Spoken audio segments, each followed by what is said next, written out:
The snow did not fall like music that night. It fell like memory, heavy, slow, silent.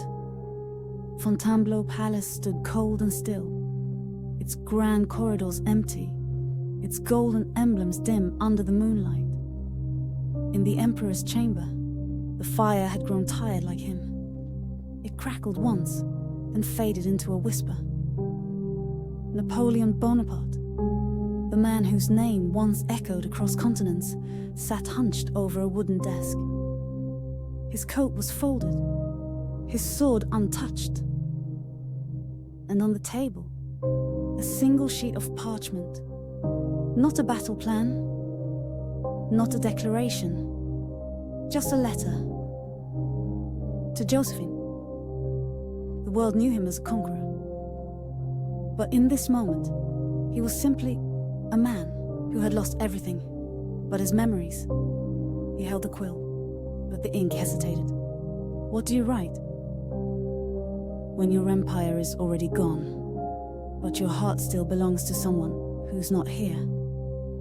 Outside, the snow buried everything. The statues, the cannons, the noise of glory. Everything but regret. He whispered into the silence. Forgive me, not for the wars, not for the crowns, but for not loving her enough when he still had time. And the letter, though unfinished, held the weight of every word he never said. Because this was the night before Napoleon lost everything. Long before the snow, long before the sword, he was just a boy from Corsica, born not into power, but into longing. The island winds were not gentle. They screamed across the cliffs, teaching him early that life would never be soft. His name was Napoleon Bonaparte. Not yet Napoleon, not yet emperor. Just a boy with dark eyes and a storm in his heart. He was the second of 8 children. The house was small, the money smaller. But his mother Letizia, she had iron in her spine and fire in her prayers. She once told him, if the world ignores you, become too loud to silence. He believed her. At school in mainland France, he was mocked. His accent, his poverty, his pride, they were all foreign to them. But while the other boys played, Napoleon read. He read about Julius Caesar, about Alexander, about empires built from ashes and crowned in blood. And at night, he dreamt of maps, not drawn, but conquered. The boy from Corsica wasn't waiting for fate. He was chasing it. One night, alone in a cold dormitory, he carved into his desk, my destiny is not to serve, but to command. No one believed him then, but history would. Because that boy, that forgotten island child, would one day shake the world and lose it, but that was still far ahead. For now, he was just a shadow, waiting for the world to notice. The boy had grown, the silence in his eyes deeper, his footsteps firmer, and his name, it now echoed beyond Corsica. Napoleon Bonaparte. Revolution had set France on fire. Kings were falling, crowds were roaring, and the old world was dying. Napoleon didn't run from the chaos. He stood at its center. At just 24, he commanded artillery like a man born to it. And when he spoke, soldiers listened, not out of duty, but out of something stranger. Belief. His first real test came in Toulon, a port seized by royalists. Dangerous, strategic. Impossible, they said, but impossible meant nothing to him. Napoleon didn't charge blindly.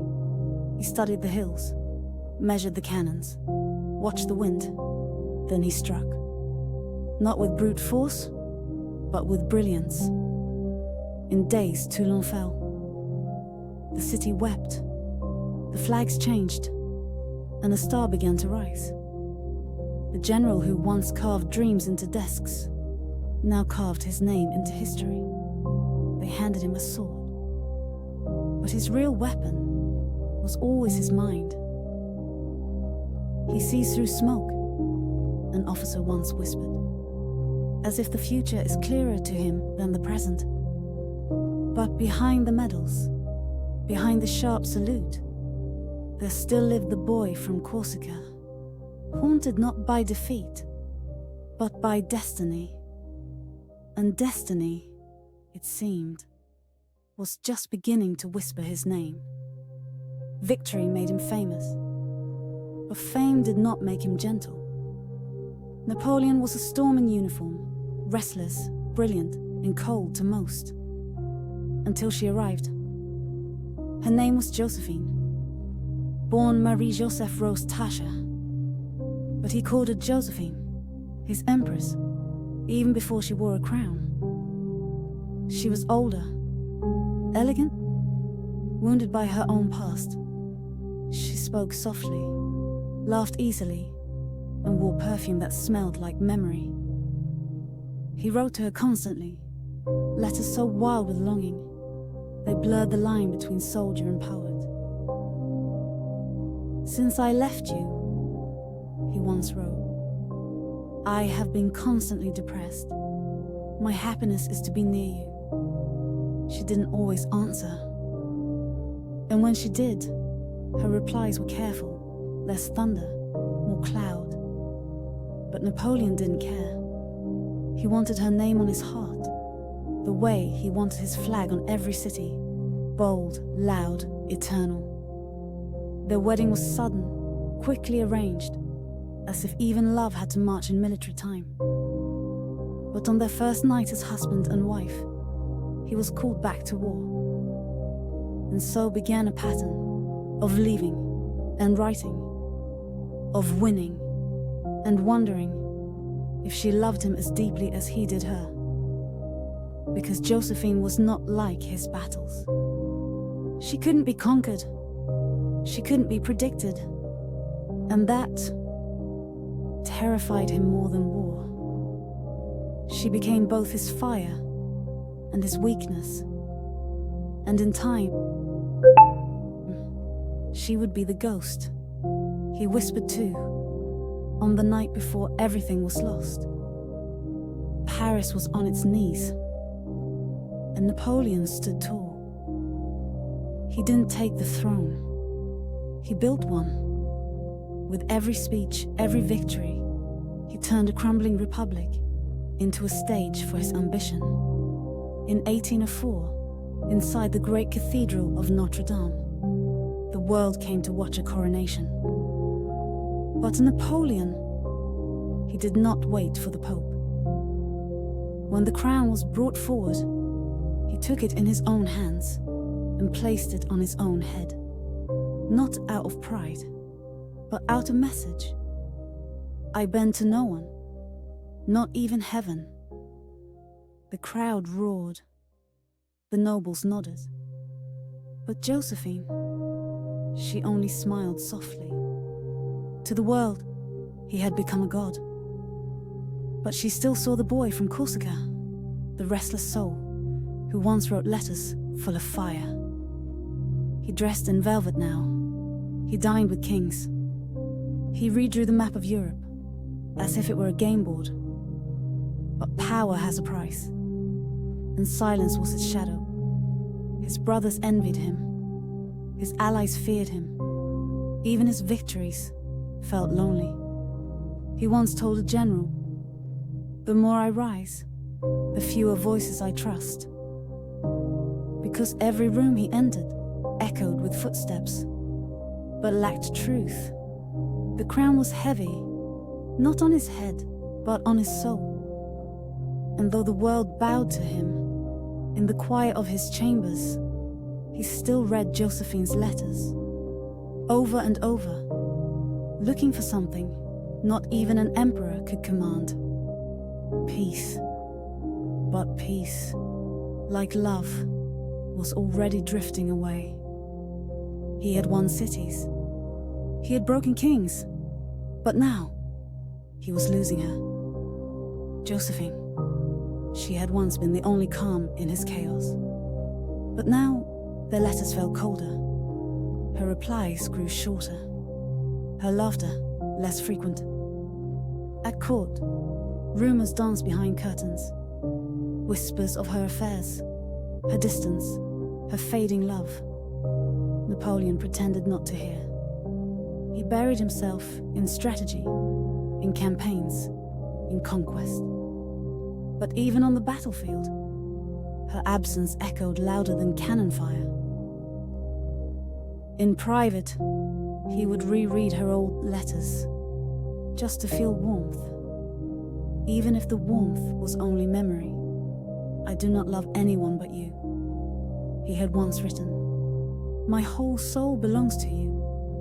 But now, her eyes no longer followed him the way they used to. And in moments of stillness, he feared the truth. That power could move nations, but not hearts. The pressure grew. France wanted an heir. The empire needed a son. And Josephine could not give him one. He fought the idea. Fought it harder than any war. But finally, he chose empire over emotion. One evening, beneath golden candlelight, he looked at her across the room. And with a voice quieter than war, he said, "We must separate." She didn't cry. Not there, not then.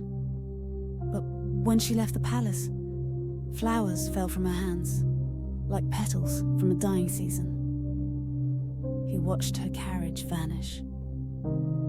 And for the first time in his life, Napoleon felt defeated. Not by enemies, not by armies, but by love, and the silence it left behind. December 2nd, 1805. The fields near Austerlitz were frozen. Fog hung low over the ground, like a curtain before a grand play. Napoleon stood before 68,000 men. Across from him, the mighty alliance of Russia and Austria waited, 90,000 strong. He was outnumbered, outmatched, some said, but not outthought. He had studied the terrain, he had read the clouds, and above all, he had read his enemies. At dawn, as the fog still clung to the earth, Napoleon turned to his generals and whispered, "We will finish this before the sun sets." And then it began. He lured the Allies in, pretending weakness, inviting their attack on his right flank. They took the bait, and while they charged blindly, he moved like a painter with fire for a brush. Columns shifted. Cannons roared. Steel met snow. And above it all, the sun broke through. Golden light spilled across the battlefield, illuminating Napoleon's trap. He struck at their center, splitting their forces like lightning through wood. By sunset, the battlefield was his. 20,000 of the enemy were dead or captured. His own losses barely a fraction. It was not just victory. It was a masterpiece. Europe trembled. Even his enemies, shaken and bloodied, couldn't deny what they had seen. He is not merely a general, one Russian officer said. He is a force of nature. But that night, as celebration echoed through the French camps, Napoleon stood alone beneath the stars. He looked towards the east, where Josephine once waited. And though the battlefield lay silent, His heart whispered a name he had already lost. Because even in triumph, there are ghosts, and some victories still feel like defeat. The son of Austerlitz had crowned him in gold. And Europe had bent at the knee. Prussia bowed. Austria broke. Spain staggered.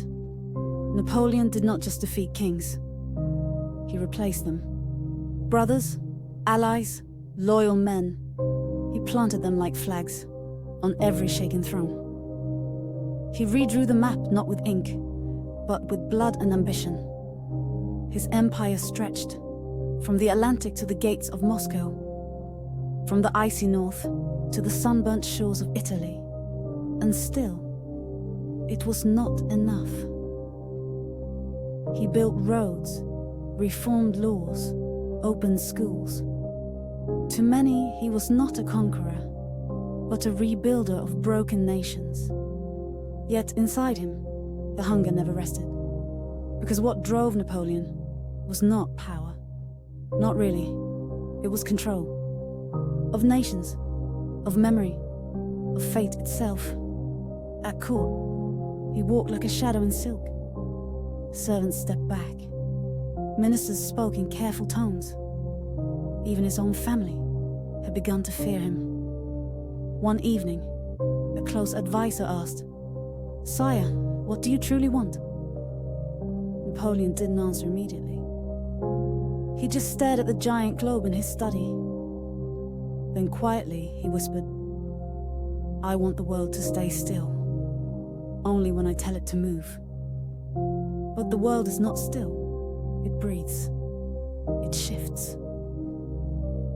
And beneath every empire lies a crack, waiting to break. Even as he crowned kings and signed treaties, the silence inside him grew louder. Because deep within the halls of marble and gold, where his voice echoed across 1,000 rooms, Napoleon knew he could command everything except peace. And soon, the maps would bleed again. Spain. It was meant to be just another chapter in his book of victories. Another throne to break, another king to replace. He marched in with flags, strategy, and certainty. But Spain was different. It did not meet him like Prussia, with the uniformed ranks and noble surrenders. It met him with shadows. The streets were quiet, but not empty. The hills were still, but not lifeless. Every window was a watchtower, every peasant a soldier. When Napoleon placed his brother Joseph on the Spanish throne, he thought he had won. Instead, he lit a wildfire.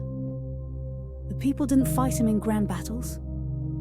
They bled him in whispers, in alleyways, in forests, in every place the map didn't mark. They called it guerrilla, little war, but it wounded big. French soldiers vanished in the night. Supply lines burned. Orders dissolved into smoke. And worse than the weapons was the hate. It was not royal. It was not political. It was personal. For the first time, Napoleon wasn't fighting kings. He was fighting ghosts, with knives and memories. He sent more troops. He burned villages. He gave speeches about honor and glory. But the land swallowed his pride. Even Goya, Spain's silent painter, captured the horror. Not with swords, but with shadows and screams on canvas. Napoleon still won battles. On paper, he was in control. But the truth? Spain was never his. And as he looked west from his map-lit chamber, he began to understand something chilling. A nation that does not fear death cannot be conquered. The empire had touched its first fire, and it would never forget the burn. He had conquered the West. Now he turned east. Russia, a land too vast to hold, too silent to trust, too cold to forgive. Napoleon didn't just march to Moscow. He carried with him the largest army Europe had ever seen, over 600,000 men. French, Italians, Poles, Germans. A patchwork empire walking toward a white abyss. They called it the Grand Army. But size does not promise survival. At first, there was no resistance. Villages were empty. Fields were burned. The Russians didn't fight. They disappeared. It was a trap made of emptiness, a war of ghosts. Still, Napoleon moved forward, deeper into the frost, deeper into silence, and finally, Moscow. But Moscow did not surrender. It burned. Flames reached the sky. The city was ashes before the emperor arrived. No throne, no welcome, only smoke. And then came the snow. It did not fall like beauty. It fell like judgment. It turned roads into graves, boots into ice, breath into pain. Men froze beside their cannons. Horses collapsed in the fields. Officers wept into frost-covered maps. There was no battle, only hunger and death. By the time they turned back, the army was no longer an army. It was a line of ghosts. Less than 100,000 made it home, and many of them were broken beyond repair. Napoleon had reached Moscow, but he left a piece of his soul in the snow. He once said, "A throne can be built with fire, but snow takes it all away." This was not a retreat. This was the beginning of the end and death. By the time they turned back, the army was no longer. He returned from Russia, but not as the man who had left. His army was ashes. His pride cracked. His silence louder than ever. France tried to cheer. The newspapers lied. The ministers bowed. But behind every salute, there was fear. Behind every toast, there was doubt. Europe had watched him bleed in the snow, and it remembered. One by one, his enemies returned. Prussia raised its flag. Austria broke its promises. Britain tightened its blockades. Even Sweden, once silent, now spoke against him. The man who had bent kings was now surrounded by crowns made of knives. He gathered soldiers again, tried to rebuild what the frost had stolen. But something had changed. Not just in his enemies, in him. He no longer rode with fire. He no longer slept with maps. He no longer dreamed of the world. He only dreamed of keeping what was left. And even that was slipping. His brother Joseph, the king he placed in Spain, was in exile. His allies grew cold. Even the people who once chanted his name now whispered it like a warning. In the halls of Paris, they called it strategy, but in the streets, they called it the end. And Napoleon, he felt it too.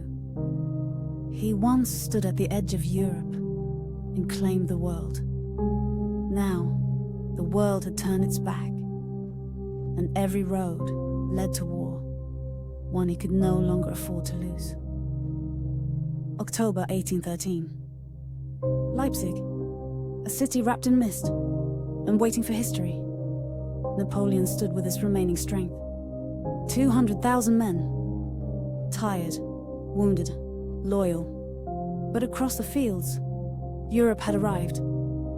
Austria, Prussia, Russia, Sweden, 4 nations, more than 300,000 soldiers. one goal: to bring the emperor down. They called it the Battle of Nations. For 3 days, the earth shook. Cannon screamed. Smoke covered the sun. Blood soaked the rivers. Napoleon's army fought like wolves. Every inch of ground was paved with fire. He moved like before, quick, clever, cutting through their lines, again and again. But they kept coming, like the sea, wave after wave. His generals fell. His horses died beneath him. Even the bridges behind him were blown apart. On the 4th day, his men tried to retreat, but the retreat became a flood. Soldiers drowned in the Elster River, not from enemy bullets, but from broken plans. He escaped, barely. France waited for him, but it no longer cheered. Napoleon had lost not just a battle, but belief. The world no longer saw him as untouchable. Now they saw him as falling, and fall he would, but not yet. Even in ruin, he would fight for what remained. Even in darkness, his fire still burned. But Leipzig had lit a torch. That would lead the world straight to his door. The snow had melted, but France was colder than ever. After Leipzig, the emperor returned home, not as a hero, but as a shadow. His coat was worn, his army thin, his silence heavier than any crown. Yet he refused to kneel. He raised new battalions. Boys barely grown. Old men with shaking hands. He called it defense, but it felt like goodbye. In early 1814, his enemies crossed the borders. Not one, not two, but all of them. Prussia marched from the north, Austria from the east, Britain from the west, and Russia, cold and relentless, came from the snow. Napoleon rode through village after village, gathering what little he could. He won battles, small ones. He outsmarted generals, briefly, but the river was rising, and he could not stop the flood. In March, they reached the gates of Paris, his city, his dream, the heart of his empire. He was not there. He had left to fight, one last chance, on another front. But when he heard the news, he did not scream. He simply closed his eyes and whispered, "It's over, isn't it?" The French government begged him to surrender. His marshals warned him to stop. Even the people, tired and afraid, looked away when his name was spoken. And on April 6, 1814, Napoleon Bonaparte, Emperor of the French, signed his abdication. No cheers, no war drums, just ink on paper. He once placed a crown on his own head. Now, he laid it down with his own hand. And with that signature, Europe exhaled. But peace, it would not last. Because even in exile, his story was far from over. Elba, a small island in the Mediterranean. Quiet, distant, forgettable. And now, home to a fallen emperor. Napoleon had ruled most of Europe. Now, he ruled a rock. They gave him a title, gave him guards, even gave him a tiny army. But what they couldn't give him was peace. He walked its shores every morning, hands behind his back, eyes on the horizon. He smiled in front of visitors. He played the part, repaired roads, spoke of retirement. But inside, the fire still breathed. He read every newspaper, watched every rumor. France was restless. The new king, unloved. The people divided. The army loyal still to him. They thought exile had ended the story. But Napoleon knew better. History doesn't forget storms. It waits for them. And he was not finished. Not yet. He gathered whispers. He studied tides. He watched the wind. Until one night, quiet as a shadow, he boarded a ship. No flags. No trumpet. Just a handful of men, and a dream still burning. As Elba faded behind him, he looked out toward France and whispered, "They thought I was gone. They forgot who I am." The lion had been caged.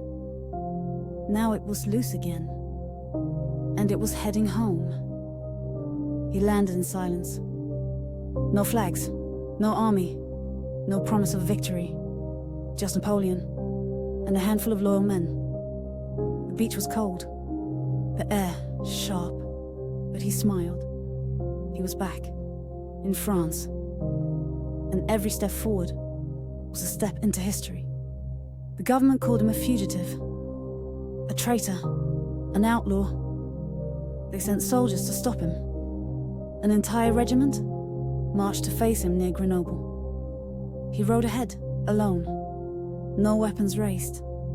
No shield, no lice.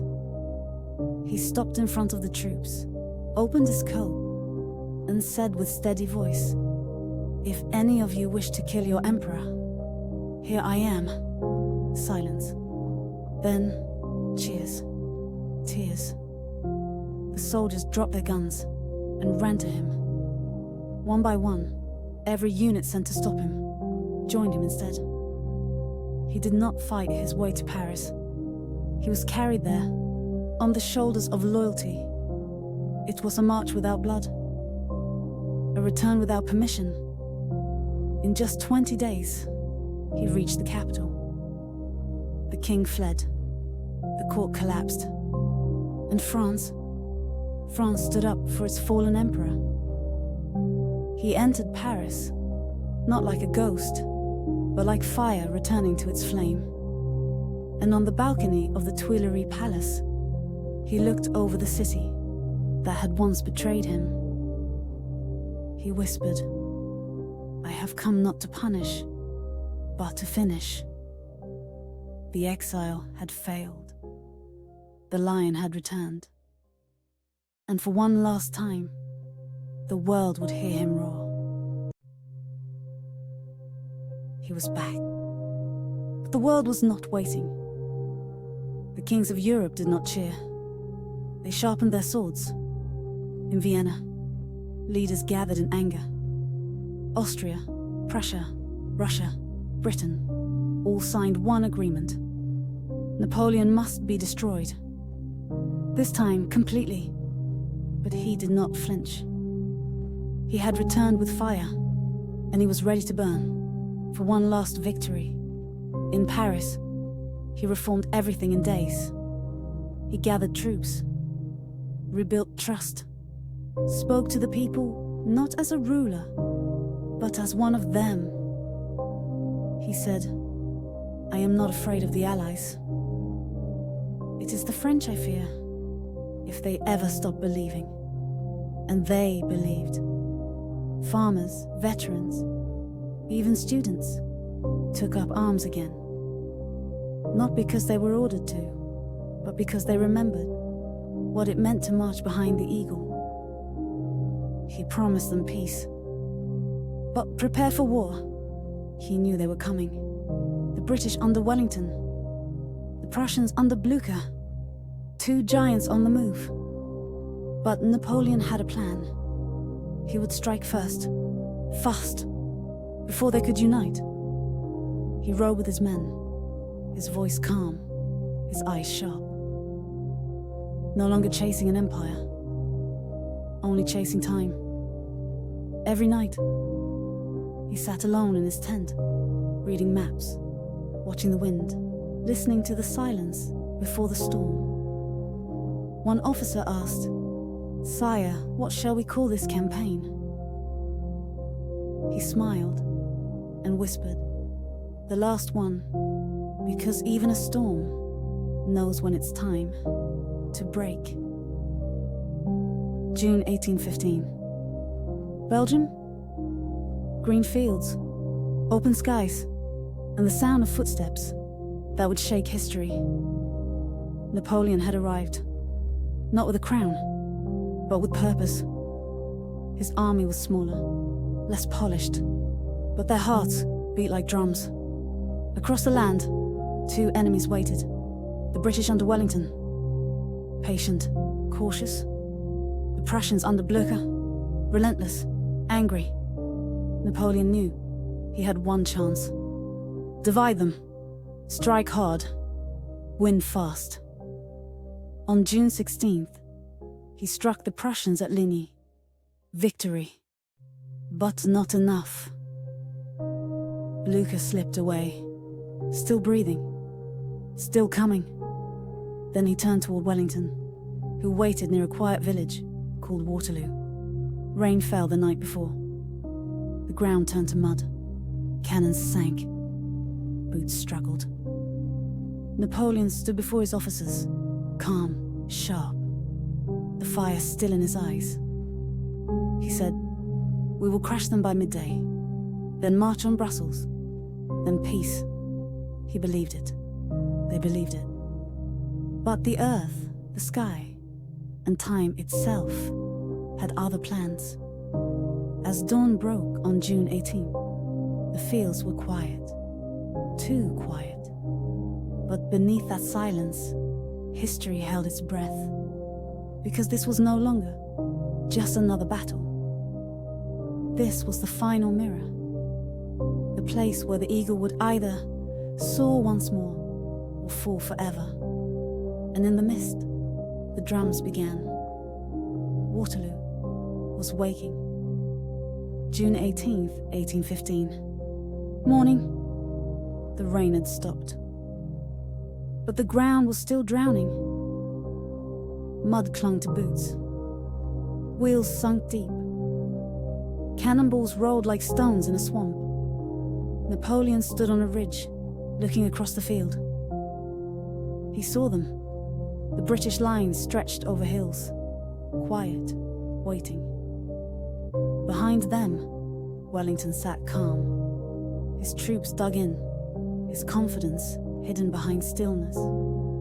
Napoleon believed he had until evening. The Prussians were still far, or so he thought. He gave the order. The battle began. French cannons roared. Infantry advanced. Drums rolled like thunder. They struck the British center. Again, again, again. The mud swallowed speed. The hills broke formation. But still they pushed. Marshal Ney, brave and furious, led charge after charge. He believed the British were breaking. He threw in the cavalry. Too early, too far, too fast. The British held, formed their squares, unmoved, like stone. Napoleon watched from his horse, his jaw tight. He waited for his left to break them. He waited for the Prussians not to arrive. But by afternoon, the ground shook again. From the east, it was them, Blücher. Prussian flags rising over the trees. Napoleon's face did not change. But inside, he knew. The moment was passing. The sky was not on his side. The ground was dragging him down.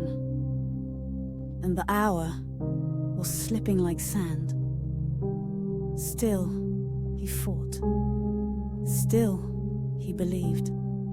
But Waterloo had already chosen, and it would not choose him. Evening crept in, and with it, desperation. The battlefield at Waterloo was a graveyard of sound. Cannon smoke choked the light. Cries blended with thunder. Orders vanished in the wind. Napoleon watched his right collapse, his center stall, his time run thin. The Prussians were no longer distant. They were inside the fight, crushing his flanks, breaking the balance. But still, he searched for the break. The one open wound in Wellington's line. A place to strike. To split. To win.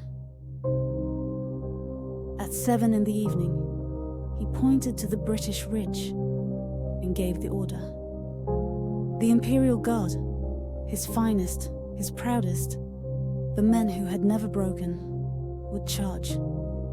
They moved with steel in their bones. Tall bearskin hats, glinting bayonets, marching not like soldiers, but like fate. The French drums rolled low. Even the wounded watched.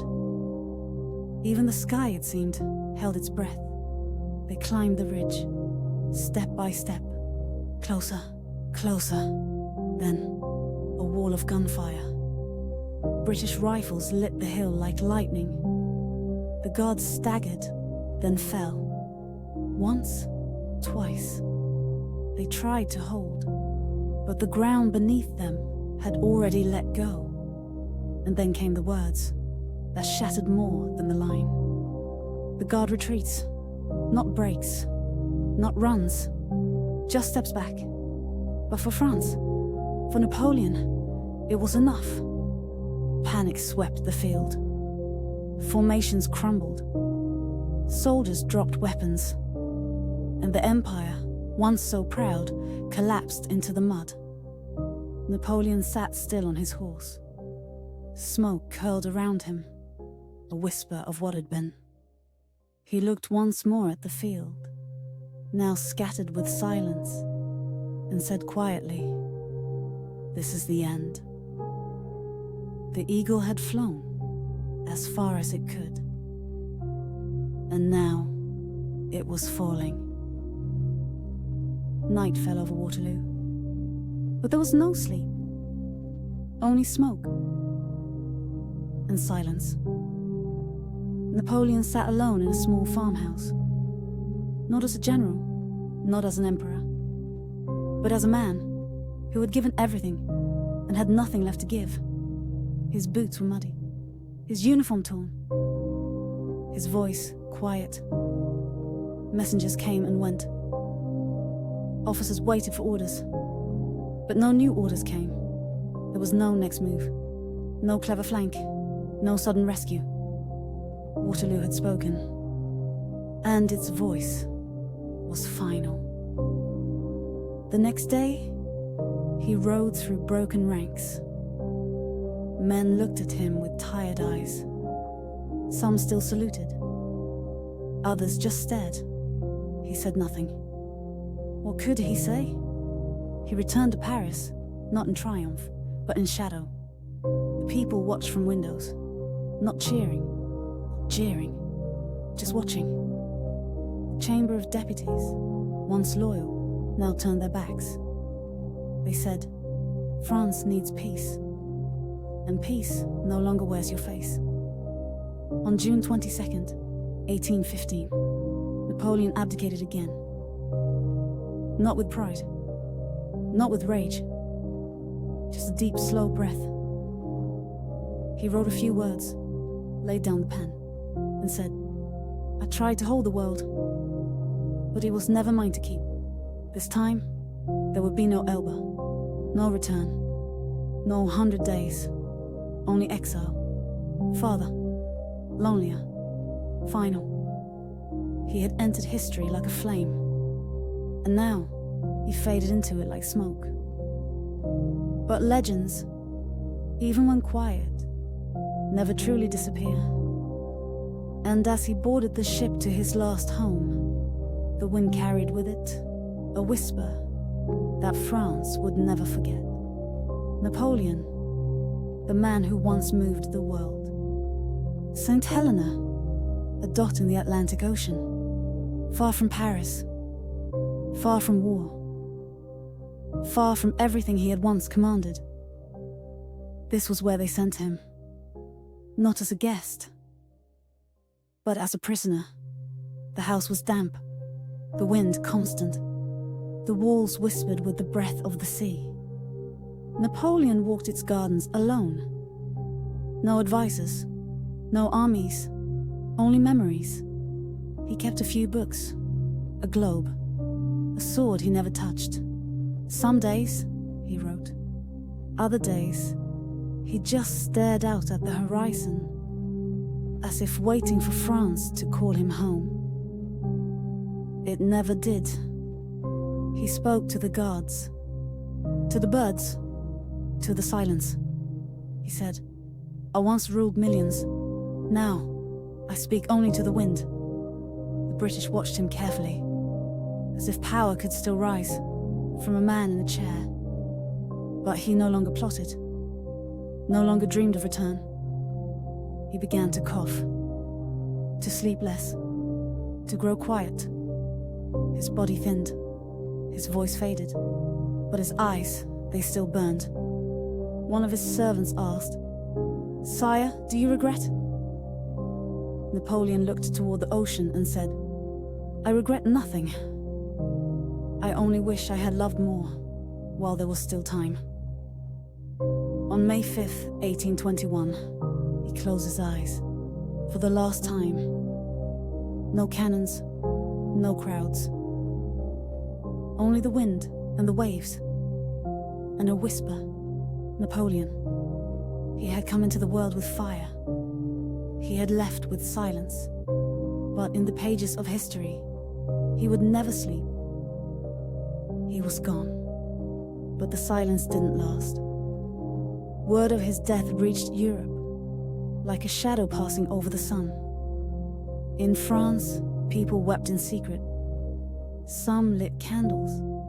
Others whispered his name, like it still mattered. The king gave no speech. The court kept quiet. But the streets, they remembered. Painters began to sketch his face. Writers began to tell his story. Soldiers touched the medals they had buried. And children, who had never seen him, grew up dreaming of the man who once held the world in his hand. Napoleon was no longer a man. He was a myth. Some said he had been poisoned. Others claimed he was still alive, hiding on another island, waiting to return. Stories rose, like smoke from a fire long extinguished. Because people do not mourn emperors. They mourn symbols. And Napoleon had become a symbol too large for any grave. In 1840, 19 years after his death, France asked for him back. A ship was sent to St. Helena, and when his remains returned, crowds lined the Seine, silent, teary-eyed. They buried him beneath the golden dome of Les Invalides in Paris, not as a fallen general, not even as a king, but as something more, as the man who dared everything, who rose from nothing, who changed the map and left his name on every page. On his tomb, no dates were carved, only one word, Napoleon, because for France and for history, that was enough. The man had died, but the echo still walked. The throne was empty. The crown had long been laid down. But the empire, it lived on. Not in borders, not in battles, but in memory. After his death, Europe tried to forget him. But forgetting Napoleon was like forgetting fire. His name echoed in parliaments, in newspapers, in the whispers of soldiers who once marched behind the eagle. Children grew up not with fairy tales, but with stories of Austerlitz, of the emperor who rose from nothing. In France, his shadow walked every hallway. Every leader who came after was compared to him. Every war measured against his. In 1852, his nephew, Louis Napoleon, became emperor himself. They called him Napoleon III. Not because France needed a king, but because it missed an idea. The idea of strength, of order, of greatness born from chaos. His legacy shaped armies, inspired revolutions, terrified monarchs. Even those who hated him studied him. Even his enemies could not escape his example. He was no longer just a man. He was a mirror, a warning, a hope. In books, he was both hero and tyrant. In speeches, both dream and danger. And in every soldier who stood tall, every leader who believed in destiny, Napoleon's fire still burned. Because sometimes, an empire outlives its emperor, not in stone, but in spirit. And his spirit was made of storms. He was gone, but the world he touched was not the same. Before Napoleon, war was tradition. After him, it became strategy. Before him, kings ruled by birth. After him, people began to question who truly deserved the throne. He had shattered the old world, not just with cannons, but with ideas. He believed in order through merit, that a man should rise, not because of his blood, but because of his strength. He reformed laws, built schools, modernized governments. Across Europe, his legal codes remained, long after his flags had fallen. Even in exile, his influence expanded. Revolutionaries studied him. Dictators feared becoming him. Democrats feared forgetting him. In military academies soon, his campaigns were taught like gospel. His use of speed, surprise, and simplicity reshaped how the world thought about war. Clausewitz, the great theorist, called him a genius made of iron and vision.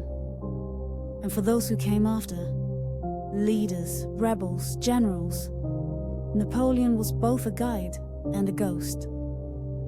In the Americas, his legacy stirred independence. In Europe, it haunted kings and inspired crowds. He had shown that one man could rise above nations, could bend history, if only for a moment. And that moment was enough to change everything. Because when a man forces the future to listen, he never truly leaves. He becomes part of the future itself. Time passed. But the name Napoleon never settled. It did not rest quietly in books. It argued. It divided. It pulsed. To some, he was a hero, the man who brought order to chaos, who gave power to talent, who broke the chains of kingship and replaced it with will. They remembered the builder, the reformer, the man who walked with soldiers, ate with them, bled with them, and led them to glory. To others, he was a tyrant, a man who crowned himself, crushed republics, and spilled oceans of blood for ambition disguised as destiny. They remembered the censor, the invader, the man who ignored voices, burned cities, and left mothers weeping in every direction. One name, two faces, one man, two histories. Even today, his statues stand tall in some cities and are torn down in others. His face is carved in triumph and also painted in warning. He is studied in classrooms as a genius and debated in parliaments as a warning. But that is what happens to legends too large for truth. They do not fit in a single chapter. They stretch across generations. They are not owned by one side of history. Napoleon once said, "History is a set of lies, agreed upon." But maybe his story was never a lie, just too big for one truth. And so, his legacy lives like a flame that lights and burns, at the same time. Napoleon died long ago, but in art, he never stopped breathing. Painters chased his profile. Authors rewrote his footsteps. Filmmakers turned his silence into thunder again. In museums, his face hangs in oil and gold, stern, sharp, eternal. David painted him, riding a rearing horse over the Alps. Not as he truly crossed it, on a mule, but as legend requires. Because art never obeys history, it obeys memory, and memory chose fire. In books, he became myth. Victor Hugo wrote of him as a fallen star. Tolstoy made him pride before winter's punishment. Dumas made him mystery, Shelley a warning. He appears in poems, not just as a man, but as time itself, marching, burning, fading. In films, he rises again and again, sometimes noble, sometimes cruel, but always vast. Directors frame his shadow longer than the screen. Actors carry his silence like armor. Even in music, his echo lingers. Beethoven once dedicated a symphony to him, then tore it up when Napoleon crowned himself. Because even artists feared loving him too much. No other man has lived so long in the hands of so many, not because he asked to be remembered, but because he refused to be forgotten. He was more than emperor, more than soldier. He became a canvas for the world's dreams and its warnings. A figure drawn, not in lines, but in light and shadow. In some corners of the world, he is just a chapter in a book. In others, he is a voice inside the heart. A whisper that says, dare, try, led. Because Napoleon, more than anything else, taught men to rise. Not because they were born to, but because they believed they could. He came from an island. He spoke with an accent. He was mocked, dismissed, underestimated. And yet, he commanded nations. His story became a weapon for the ambitious, the bold, the restless. Students carved his name into desks. Young officers studied his campaigns as if they were scripture. Revolutionaries held his words like flint in their fists. He proved that will can be louder than blood, that courage can rewrite the map. But not all who followed his path walked with wisdom. Many wore his mask, but not his discipline. They raised empires without honor and called it greatness, because the danger of a legend is not just in what he did. It's in what others believe they're allowed to do, in his shadow. Still, in the right hands, his name inspires more than fear. It inspires fire. A fire that burns in classrooms, in speeches, in every young soul who feels too small for history and wants to grow big enough to touch it. Not everyone is meant to rule, but everyone is meant to try. And in that trying, Napoleon lives on, not as a ghost, but as a challenge. One word, one name, that dares you to become more enough to touch it. Centuries have passed. Empires have fallen. Maps have changed. But the name Napoleon still lives in the minds of those who seek power. In every ruler who believes destiny is something they can shape. In every leader who stares into chaos and whispers, I was born for this. He no longer rides into battle, but his tactics are studied in every military school. He no longer speaks to crowds, but his speeches echo in the voices of presidents, generals, rebels. Modern politicians read his letters, not for memory, but for strategy. They see how he moved hearts before armies, how he mastered the stage as much as the battlefield. He taught them that image can be as strong as truth, that a symbol can rule long after a sword drops. But he also left a warning, hidden beneath the glory. That power, without restraint, turns to shadow. That control, without compassion, leads to collapse.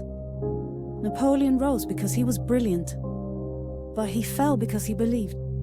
He was invincible.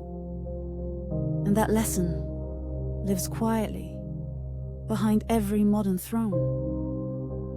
He is studied, not just to be admired, but to be understood and not repeated blindly. In every rising voice, in every bold vision, there is always the question, are they leading like a builder or marching like a conqueror?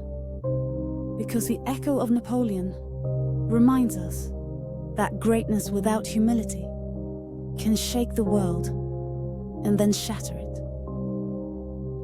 And the leaders of today walk that same path with his footsteps beneath their own. In every... Some names belong to people. Others become something more. Napoleon is no longer just a name. It's a feeling of rising when no one believes. A feeling of standing alone and still commanding attention. A feeling of daring to change everything with nothing but will. People say his name to describe ambition. They say it to describe danger. They say it to describe fire hidden inside quiet men. Psychologists have a term, the Napoleon complex, but they misunderstand. It was never about height. It was about hunger. A hunger to prove, to climb, to command, to be seen in a world that looks away. Artists use his image when they paint power. Writers use his shadow to build characters that burn too brightly. Revolutionaries whisper his quotes before they raise their voices. His name is used to inspire, to warn, to challenge. Because Napoleon is no longer only history. He is momentum. He is memory. He is myth. He is the pounding in your chest before you leap. He is the silence in a room just before the world changes. His life was not perfect. It was not peaceful, but it was full. And full lives leave long echoes. So when someone says his name, they're not just recalling a man. They're summoning a feeling. The feeling of rising too fast, burning too bright, and daring the world to remember you. And it does. Half a world ago, a boy stood on the shores of Corsica with nothing but a name no one knew how to spell. Now, that name is spoken in every language, not as a memory, but as a force. Because some fires don't fade with time. They settle in the bones of history. They flicker in the corners of power. They burn in the hearts of those who still believe in doing the impossible. Napoleon's life was a storm of contradiction. He gave freedom, then took it. He built nations, then broke them. He inspired millions and terrified the same. And yet, when the world remembers greatness, his name still rises, like smoke from a distant battlefield. He has been called many things: genius, tyrant, savior, monster, emperor, dreamer. But through every label, one truth remains. He mattered. He shaped the course of continents. He changed how leaders lead, how armies fight, how people rise. Even now, his strategies are studied. His words are quoted. His story is retold, not just for the past, but for what it means about the future. Because somewhere, right now, a young person is staring at a broken world and whispering, if he could rise, why not me? That is the legacy no crown can give, and no exile can erase. A man who lit history on fire and left behind just enough flame for others to see the way forward. Before the throne, before the war drums, before the crown, there was an island, Corsica. A land of sharp winds, stubborn hills, and people who never bent easily. It was here, in a stone house shadowed by olive trees, that Napoleon was born. Not to kings, not to riches, but to pride. His father, a lawyer, his mother, steel wrapped in kindness. Together they taught him that dignity was not given, it was fought for. As a boy, he didn't play much, didn't laugh loud. He watched. He remembered. He learned to stay quiet until it was time to speak. At school in France, he was mocked for his accent, for his name, for his island roots. But that only carved the hunger deeper. The need to rise, to prove, to conquer the very silence that once surrounded him. He buried himself in books. Julius Caesar, Alexander the Great, Plutarch's lives. While others dreamt of comfort, he dreamt of command. Not for glory, not yet, but to belong. He hated the feeling of being smaller, lesser. So he chose to become something no one could ignore. That decision was the first battle, and he won it with every page he turned. The boy from Corsica was already becoming something more. Not because he had power, but because he could imagine it. An imagination, when held tightly enough, can shake the world. He was only 16 when France gave him a sword.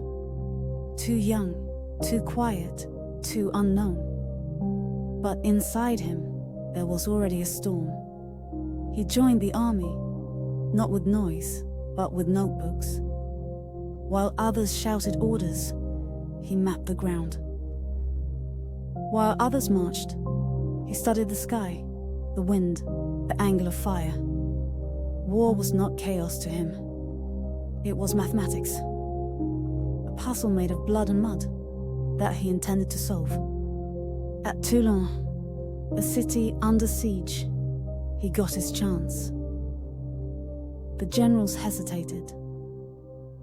Napoleon didn't. He saw where the cannons should go. He gave the orders others feared to speak. And in that moment, Toulon fell, not to an army, but to a mind. He was promoted, praised, feared. For the first time, France looked at the quiet boy from Corsica and saw lightning. But with light comes shadow. He learned that victory brings enemies, jealousy, whispers in corridors. Still, he pressed forward, not for medals, but for movement. He believed standing still was worse than defeat.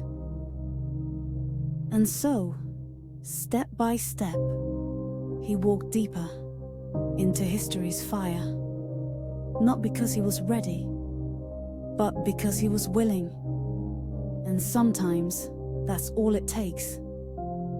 A sword, a moment, and a man too young to know fear. France was burning, not just with fire, but with fear. The revolution had torn the crown from the king's head and left the streets soaked in blood and doubt. Power shifted like sand. One day, you were a hero. The next, you were hunted. In that chaos, many had died. But not Napoleon. He stepped forward. Not with speeches, not with promises, but with precision. When royalists rose in rebellion, aiming to crush the revolution, the government begged for salvation, and Napoleon answered with cannons. In the streets of Paris, he gave the order. Fire into the crowd. It was brutal, unforgiving, but it worked. The rebellion fell in a cloud of smoke, and the young general was no longer just a soldier. He was now a protector of the Republic. They gave him command. They gave him trust. And slowly, he began to collect what he truly desired: momentum. He didn't care for thrones yet. Not really. What he craved was movement. The revolution had created a void. And in that void, he planted himself like a seed under fire. People whispered, "He's dangerous." But they needed him. France needed him. Because when a nation drowns, even the most ruthless swimmer can look like a savior. And Napoleon knew this was no longer about survival. It was about shaping what came next. He wasn't just gambling on France. He was betting on himself. The generals doubted him. Too young, too bold, too fast. But France gave him an army anyway. Thin, ragged, hungry. An army sent to Italy to be forgotten. Napoleon saw something different. He didn't see ruins. He saw fire waiting to be lit.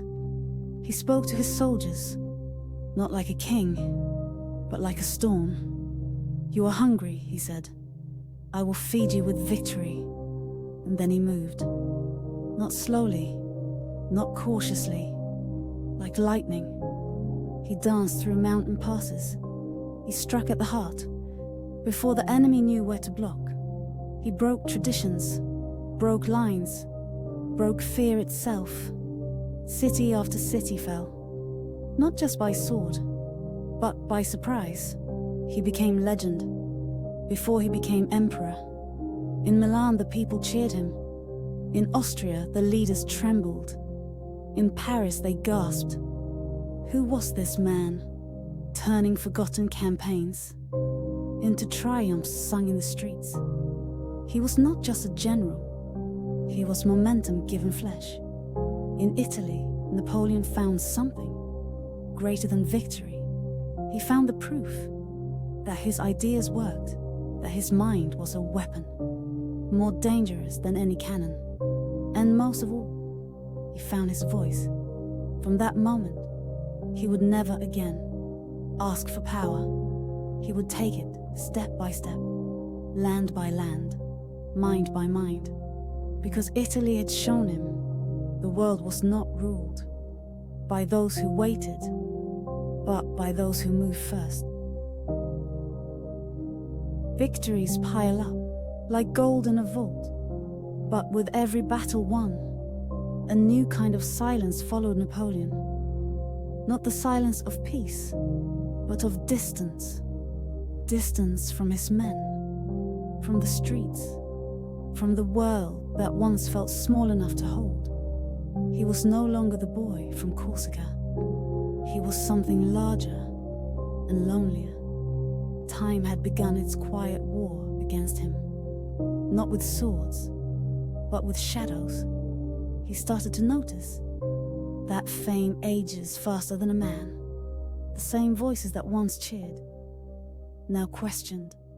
The same hands that saluted, now weighed alternatives. He was not slowing, but the world was shifting. Every great rise comes with whispers of limits. even for lightning. He looked around and saw generals hungry for his place, ministers careful with their words, allies who smiled too much, and letters from Paris that felt colder than the Alps. He had conquered cities, but not trust. He had taken land, but not rest. And then came Egypt, a place of sun and sand, where time stretches long and strange. He went not just for glory, but to outrun the ticking clock, to stay ahead of the decay that every empire eventually meets. He brought scientists, dreams of discovery, visions of destiny. But even the pyramids whispered back, "You too will fade." Napoleon won battles, but Egypt gave him a mirror. And in that reflection, he saw not just a conqueror, he saw a man racing time and slowly losing. He returned from Egypt, not as a hero, but as a question. France had changed. So had he. The government was weak, the people were tired, and in their exhaustion, they looked again to the man who had once made lightning fall in Italy. Napoleon watched from the shadows, not with arrogance, but with precision. He didn't demand power. He let it drift toward him, like a crown carried by the wind. There was no grand speech, no bloody revolution, only a quiet coup, planned in whispers, executed in silence. One morning, France woke up, and Napoleon was in charge. Not as king, not yet, but as first consul. The title sounded humble, but the control was absolute. He rewrote laws, stabilized the currency, rebuilt schools, and gave people something stronger than gold. He gave them order. The streets calmed, the chaos cooled, and the name Napoleon started to mean more than just a man. It became a shape, a weight, a destiny. But deep inside, he still remembered Corsica, still remembered the boy who had to earn respect. And now, he wanted more than leadership. He wanted legacy. So he planned, quietly, patiently, for a day when no one would question who ruled France, not through titles, not through applause, but through permanence. And history was listening, waiting, holding its breath. For the moment, he would reach for the crown with his own hand. The cathedral stood silent. Its stone walls had seen kings rise and fall. But never this. Napoleon entered, not as a servant of tradition, but as its challenger. The Pope stood ready, robes heavy, hands prepared to place the crown on the new ruler's head. But Napoleon had no patience for old rituals. He turned, lifted the crown himself, and placed it on his own head. The room froze. No cheers, no gasp, just the weight of 1,000 years of monarchy, bending in that single moment. He wasn't asking for approval. He was declaring that his power came not from heaven, not from church, not from bloodline, but from himself. The people outside roared, some with pride, some with fear.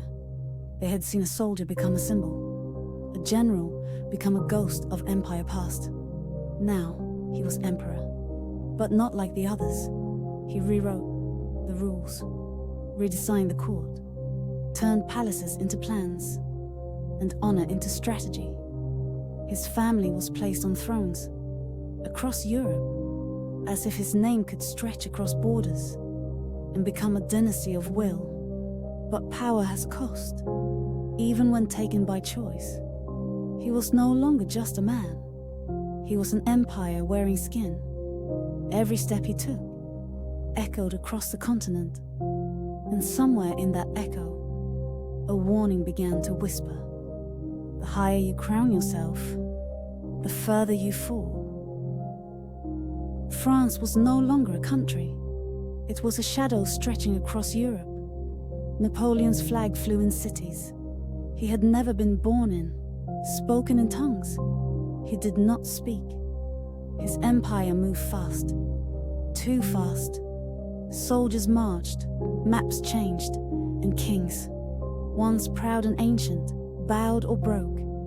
But the speed came with a price. The empire never rested, nor did its ruler. Napoleon barely slept. Letters written by candlelight, strategies drawn at dawn, eyes always watching borders that kept expanding and cracking. He feared stillness, feared losing momentum, feared that if he stopped, even for a moment, the world would remember he was still just a man. So he pushed harder, hungrier. Spain resisted, and its people bled. Russia waited, silent and cold. At home, the streets still sang his name, but the song felt rehearsed, and the applause a little too polite. He trusted fewer faces, kept secrets, even from the shadows. The empire looked golden, but gold can flake. Beneath the victories, there was exhaustion in his troops, in his people, in himself. But he would not slow down. He couldn't, because even emperors have nightmares, and his was this, that one day he would wake and all of it would be gone. He looked east to the wide open lands of Russia and saw not frost, but a crown he had not yet claimed. He believed speed would save him again, that his genius would bend winter, that his fire would melt ice. So he gathered the grand army, men from every corner of Europe. Drums beat, horses neighed, flags waved, and they marched into the cold. At first, there was no resistance. The Russians fell back, burned their cities, left nothing but silence. Napoleon pressed on, deeper, farther, blinder. Then came Moscow, a city in flames, a throne of ashes, and no one left to conquer. He waited for surrender, for peace, for something, but only the snow answered, and it was not kind. Then he turned to leave, to return, but winter had already closed the door. The snow thickened, the cold broke bones, food ran out, boots froze to skin. Bullets were kinder than frost. Men who once cheered him now cursed his name and fell behind, one by one. In the white, the grand army melted, not in heat, but in silence. He returned to France, with only a shadow of the army he had led. Russia had not beaten him. Winter had, and with it, a myth had cracked. He was still brilliant, still bold, but no longer unstoppable. And Europe had started to whisper again. This time, not with awe, but with opportunity. The throne still stood, but the weight had changed. Napoleon sat alone, not with maps, but with memories. The boy from Corsica, the soldier at Toulon, the emperor at Notre Dame.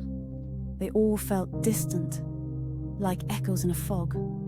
Outside, the drums were quieter, the streets colder. Even the statues seemed unsure of who they were built for. Allies had turned, enemies had returned, and Paris no longer smiled. He walked his palace halls, not with pride anymore, but with questions. Was it all too fast? Too much? Too soon? He thought of his soldiers, their laughter, their frostbitten hands, the songs they sang, in languages he never knew, but hearts he had once led. He thought of Josephine, her eyes that once held his storm, her absence, now louder than war. He read the reports, heard the footsteps, the coming tide of foreign boots that would soon walk his soil. And still, he stayed calm because he knew something few ever learn in time. Empires are not lost. In battles, they're lost. In belief. And tonight, even he was not sure he believed anymore. So he wrote one last letter. Not to a general, but to history. He wrote, "I came with fire, I leave with ashes. Let the world decide what that means."